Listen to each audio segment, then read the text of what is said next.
침체는 없을 것 같습니다 하면 저거 바이든 편들라고 하는 얘기 아니야? 빨리 금리 인하를 많이 한다는 거는 그만큼 미국 경제가 침체가 빨리 온다는, 들을수록 똑똑해지는 지식 뉴스. 우리나라는 10월 말서부터 크리스마스가 연말 경기를 띄운다고 고생을 많이 하잖아요. 근데 미국은 좀 달라요. 미국은 가을이 지나면 월말마다 다른 일종의 소비 축제가 있습니다. 10월 말에 할로윈, 11월 말에 이제 추수감사절, 땡스기빙이라는 게 있고, 크리스마스는 12월부터예요. 그러니까 매달 다른 테마를 가지고 사람들이 돈을 쓰기에 되게 좋게 돼 있습니다. 실제로 돈을 많이 썼어요. 올해 미국 소비자들은 그야말로 경제를 살리는 슈퍼 히어로다, 이런 얘기를 그 경제 평론가들한테서 많이 들었습니다. 경제가 고금리 때문에 나빠질 거다 연초부터 말이 많았거든요. 그걸 비웃듯이 3분기 경제 성장률이 무려 5.2%가 나왔습니다. 중국이 4.9%고 우리나라는 0.6%예요, 3분기에. 근데 미국처럼 큰 경제가 5.2%라는 거는 이거는 굉장히 놀라운 숫자거든요. 근데 과연 이게 계속 갈 것인가? 그게 좀 문제겠죠. 안녕하세요. 저는 스프 컨트리뷰터 SBS 이현식 기자입니다.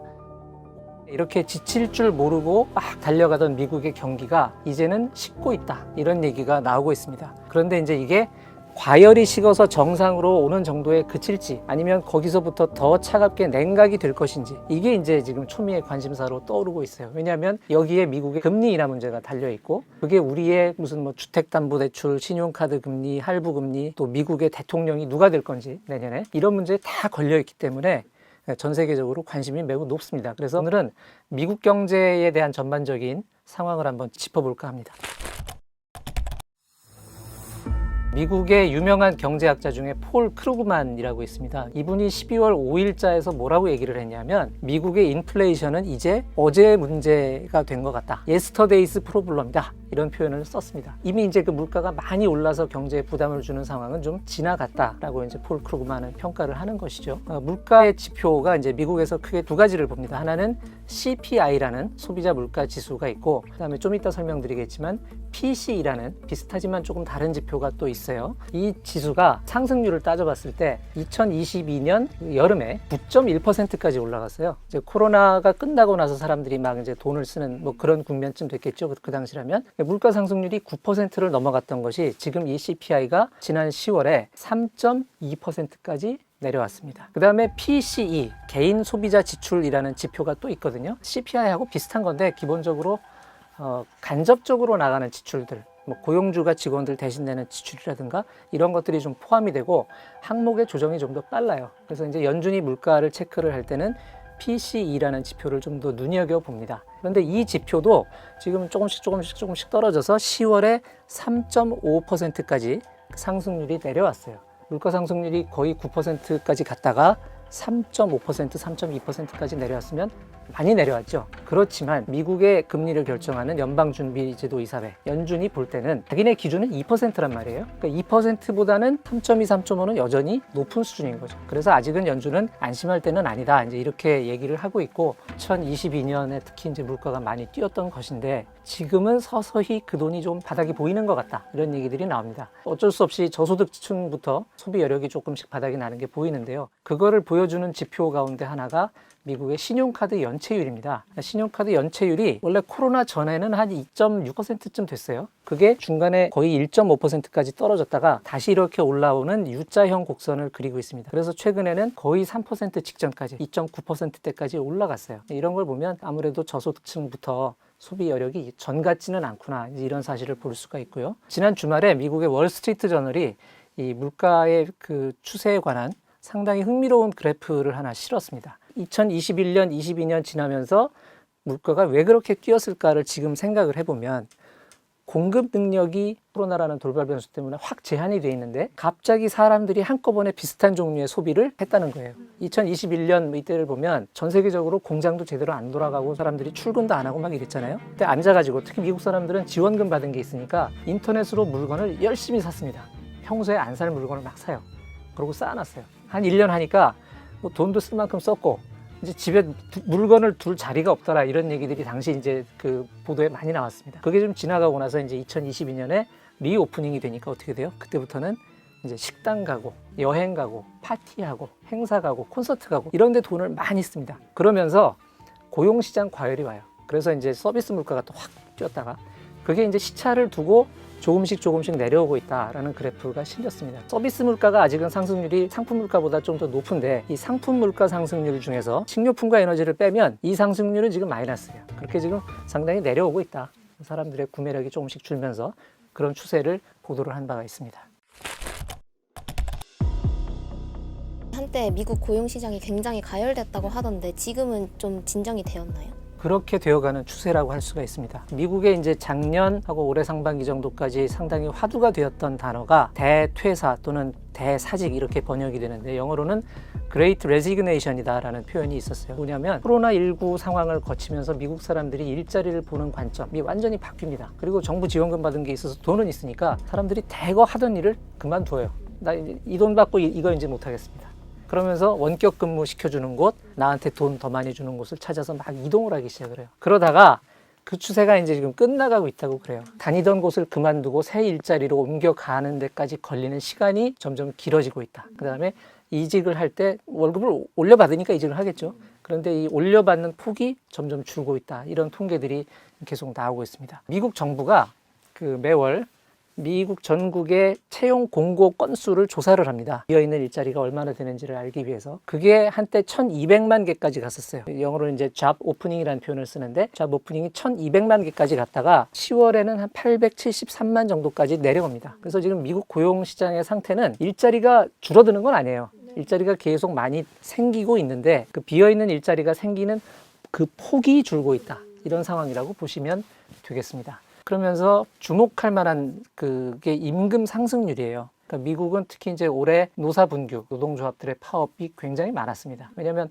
아까 그 코로나19를 거치면서 미국 노동자들이 새로운 그 각성을 했다는 말씀을 드렸는데 미국 경제가 전 세계적으로 봐도 굉장히 돈을 많이 버는 경제잖아요. 그 중에서 노동자가 가져가는 폭이 너무 작은 것 같다라는 이제 자각이 생기고 그러면서 노조 활동이 늘고 노조 조직률이 올라갑니다. 대표적으로 지금 미국에서 올해 자동차 노조들의 연대 파업이 있었죠. 또 미드 보시는 분들은 잘 아시겠지만 미국 방송작가와 배우 노조의 파업이 굉장히 오래 갔습니다. 이렇게 되면서 임금의 상승률이 많이 올라갔어요. 그래서 지금 임금 상승률이 조금 내려왔다고는 하는데 그 민간 기관이 측정한 것을 보면 한 5.6% 정도가 됩니다. 그러면 아까 물가를 아까 제가 3% 중반 또는 초반 말씀을 드렸잖아요.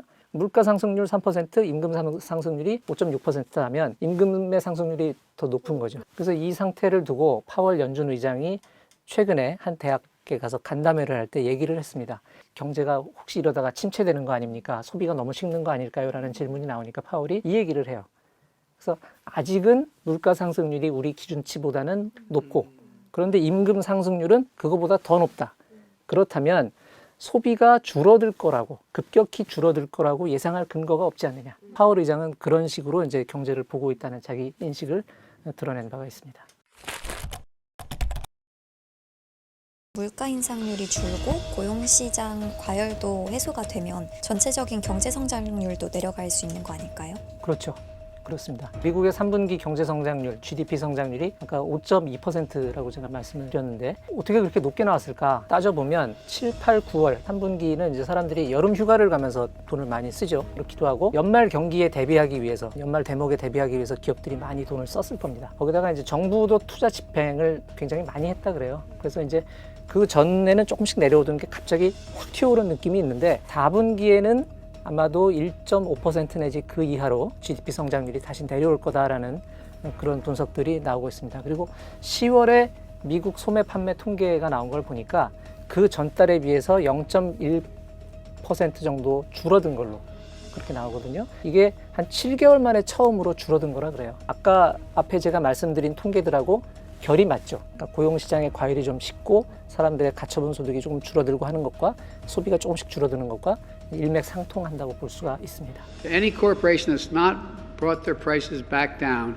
even as inflation has come down, even as supply chains have been rebuilt, it's time to stop the price gouging. 미국 경제가 뭐 내년에 침체될 가능성은 거의 없다라고 보는 게 맞을까요? 서두에서 말씀드렸던 경제학자 폴 크루그만이 이런 표현을 썼어요. 적어도 지금까지의 미국 경제는 무결점의 디스인플레이션이다.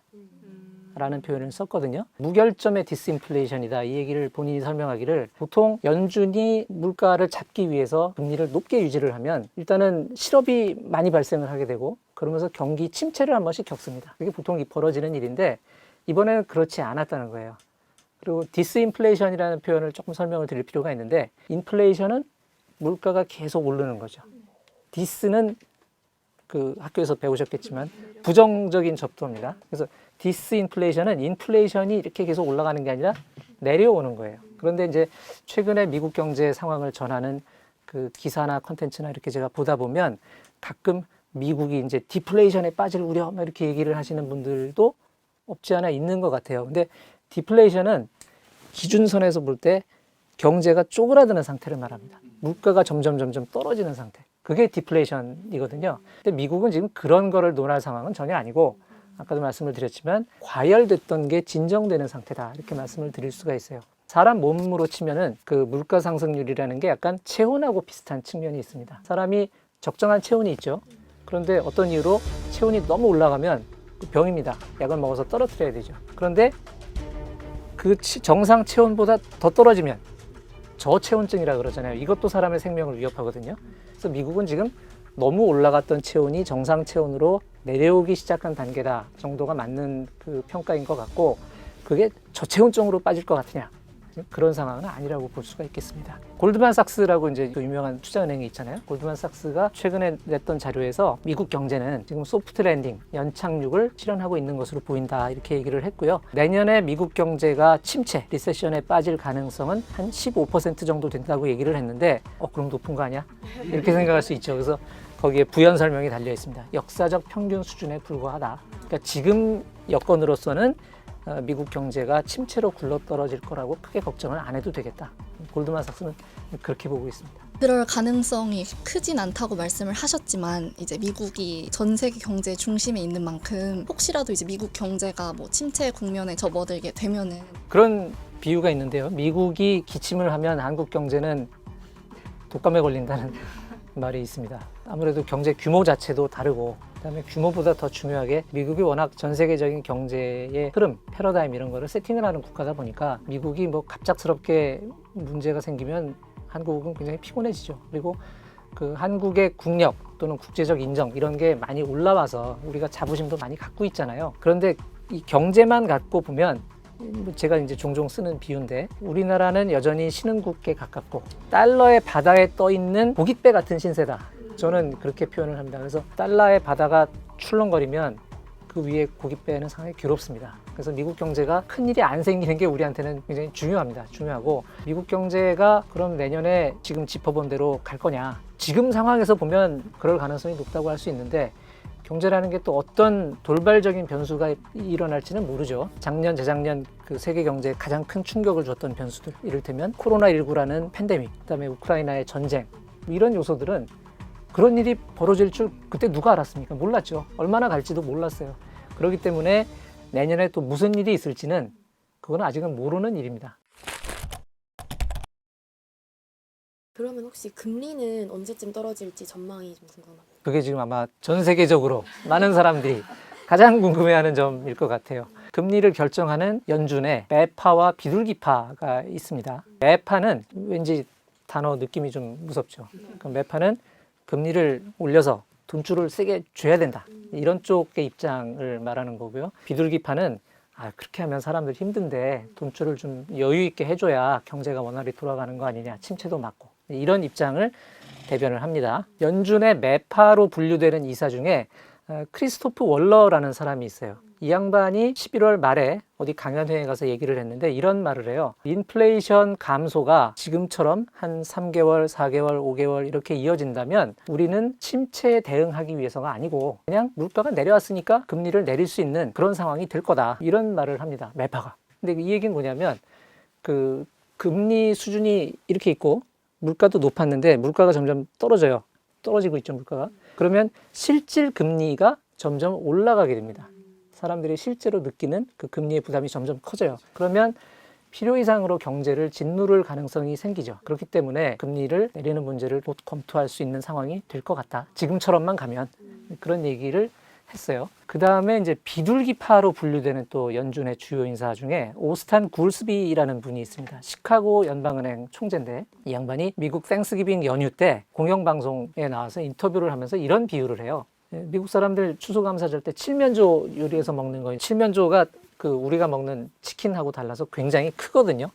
그래서 이걸 오븐에서 몇 시간 동안 익히는데 이걸 속까지 잘 익히겠다고 너무 오래 뒀다가 늦게 꺼내면 나중에는 이 겉부분이 지나치게 익어버린다는 거예요. 그 고기가 지나치게 익으면 맛이 없죠. 질기기만 하고 그렇게 된다는 거죠. 이 양반의 비유는 무슨 뜻이냐. 물가를 완벽하게 잡겠다고 고금리 상태를 너무 오래 유지하다가 금리 인하를 너무 늦게 들어가면 그때는 이미 경기가 지나치게 위축될 가능성이 높다. 그러니까 적당히 그 금리 정책을 전환을 합시다. 이런 그 얘기를 한 거예요. 이렇게 뭐 매파, 비둘기파에서 이런 식의 얘기들이 나오니까 미국에서는 대략 한 내년 5월 정도면 금리 인하를 시작하지 않겠느냐. 이런 예측들이 지금 나오고 있습니다. 그러면 연준에서 제일 센 분, 파월 의장은 뭐라고 얘기를 하느냐. 이런 식의 얘기를 하지 않습니다. 최대한 신중하게 보여야 하기 때문에 인플레이션이 현재 올바른 방향으로 가고 있다. 그렇지만 우리가 해야 할 일은 조심스럽게 대응하는 것이다. 라는 얘기를 하고 있습니다. 그리고 가는 데마다 여전히 우리의 목표는 물가 상승률을 2%대로 낮추는 것이다 라고 얘기를 하고 있어요. 혹시라도 물가가 다시 오를 것 같으면 금리 더 올릴 수 있다. 겉으로는 지금 아직 계속 그렇게 얘기를 하고 있습니다. And will it become appropriate to begin dialing back the amount of policy restraint in place? That begins to come into view and is clearly a topic of discussion out in the world and also a discussion for us at our meeting today. 그러니까 앞으로 어떻게 될 거냐는 여러분이 그 중간 어디쯤에서 생각을 해보시면 될 것 같아요. 결국 그 미국 금리 인하의 속도와 폭은 미국 경제가 얼마나 식느냐, 얼마나 침체 가능성이 높아지느냐에 따라 달렸다 이렇게 볼 수가 있는데요. 그래서 빨리 금리 인하를 많이 한다는 거는 그만큼 미국 경제가 침체가 빨리 온다는 그런 뜻이 될 수가 있어요. 이게 과연 우리한테 좋을 것인가는 조금 생각을 해볼 필요가 있습니다. 우리나라의 지금 무역을 보면 중국에 대한 수출의 비중이 줄고 미국에 대한 수출의 비중이 점점 커지고 있잖아요. 근데 우리나라가 지금 3분기에 0.6%밖에 성장 못한 경제인데 미국에 대한 수출이 만약에 미국의 침체에 의해서 줄어들면 그거는 우리한테 굉장히 좋지 않은 일입니다. 물론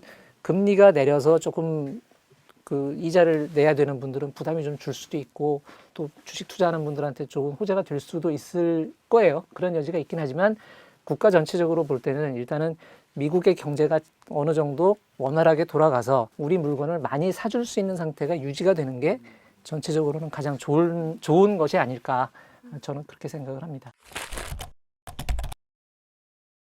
종합적으로 봤을 때 미국이 어떤 인플레이션에 잘 대응을 하고 있는 것인지를 여쭙고 싶고요. 또 이제 드는 생각이 그동안의 역사를 봤을 때 경제가 이제 미국 대선에 있어서 되게 중요한 변수라고 알고 있는데 그러면 당장 내년 11월에 대선이 있잖아요. 네. 그러면 지금의 경제 상황이 그 대선에 미칠 영향은 어떨지도 여쭙고 싶습니다. 미국이 인플레이션 대응을 잘 하고 있느냐. 대체적으로 경제학자들, 그다음에 비교적 중립적인 매체들은 이 정도면 상당히 잘하고 있다고 평가를 하는 것 같습니다. 그런데 문제는 미국 일반인들의 여론인데 일반인들의 여론은 별로 좋지가 않아요. 그래서 경제 관련 그 여론조사 수치를 보면 살기 힘들어요. 왜 이렇게 물가가 높아요? 이런 게 되게 높고요. 경제 상황을 전하는 미국 기자들의 얘기들을 이렇게 종합을 해보면 대체로 미국 사람들은 코로나 이전보다 생활비, 특히 이제 식료품, 기름값 이런 게 한 20-30% 더 든다는 느낌을 강하게 갖고 있다고 합니다. 그런데 미국의 정책 당국에서는 물가를 관찰을 할 때 식료품과 에너지를 보통 빼고 봅니다. 왜냐하면 이 두 가지는 여러 가지 변수에 따라서 이렇게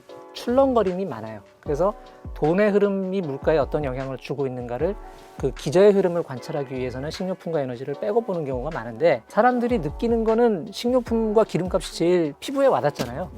그러다 보니까 일반인들은 실제 경제의 지표 성적보다 훨씬 상황을 나쁘게 느끼고 있다 이런 얘기가 있고요. 또 하나 소비자들의 인식은 일반적인 이런 경제 지표보다 후행적이다. 뒤에 따라간다는 얘기가 있습니다. 예를 들어 뭐 소비가 조금 준 것 같아요. 또는 뭐 고용이 조금 전 같지는 않아요. 이런 보도들이 막 나오면 그게 사람들의 심리에 영향을 주죠. 폴 크루그만 오늘 뭐 자꾸 얘기를 하는데 그 양반이 인플레이션은 이제 어제의 문제가 되었다라고 얘기를 할 때 앞에 단서가 있습니다. 물가가 잡히고 있다고 자기가 글을 쓰면 매일에 막 보지도 못할 정도로 협박하는 얘기, 막 욕설 이런 게 막 온다는 거예요.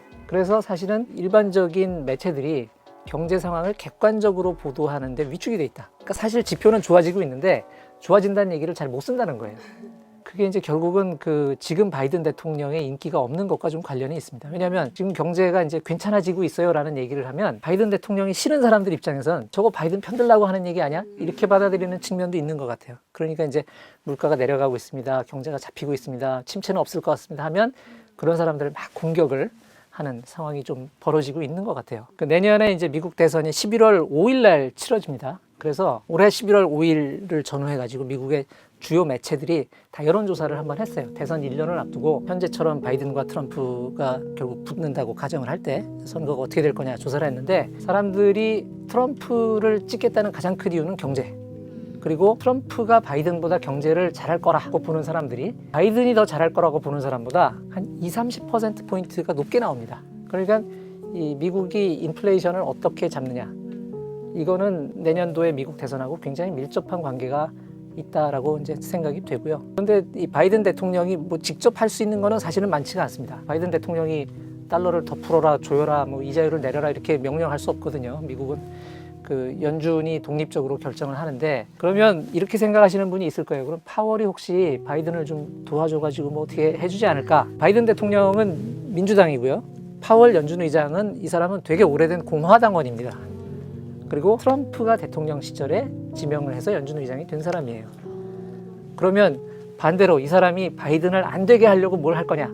그렇지는 않을 거라고 생각을 합니다. 지금 파월은 여러 관찰자들의 평을 종합을 하면 연준 의장으로서 자신의 레거시에 가장 관심이 많아요. 그런데 이 사람은 초기에 실수를 했어요. 미국의 인플레이션이 막 올라갈 때 이거 일시적일 것 같아요. 이렇게 오래 안 갈 거예요. 금리 너무 빨리 안 올려도 돼요 라고 얘기를 했다가 아까 말씀드린 대로 막 9%씩 되는 인플레이션이 왔고 그것 때문에 이자율을 엄청 올려야 됐잖아요. 그런 것 때문에 비난을 많이 받았어요. 그래서 파월이 가장 걱정하는 거는 내가 또 섣불리 성급하게 이자율을 내렸다가 인플레이션이 또 튀어 올라가면 자기는 역사에 연준의 신뢰성을 저하시킨 최악의 연준 의장으로 남을 수도 있어요. 이 사람은 그게 겁나는 거지 다른 게 겁나는 사람은 아닙니다. 그래서 아마 그 앞으로 경기 침체 가능성이라든가 이런 거를 보면서 객관적으로 판단을 할 것 같고 그래서 우리는 시시각각 나오는 그 미국의 경제 지표들을 어떤 그 편견 없이 그냥 객관적으로 보면서 벌어진 상황을 최대한 객관적으로 해석하려고 노력하는 대비를 하는 것이 가장 좋지 않을까 그렇게 생각을 합니다. 오늘 교양일을 부탁해는 여기까지입니다. 감사합니다.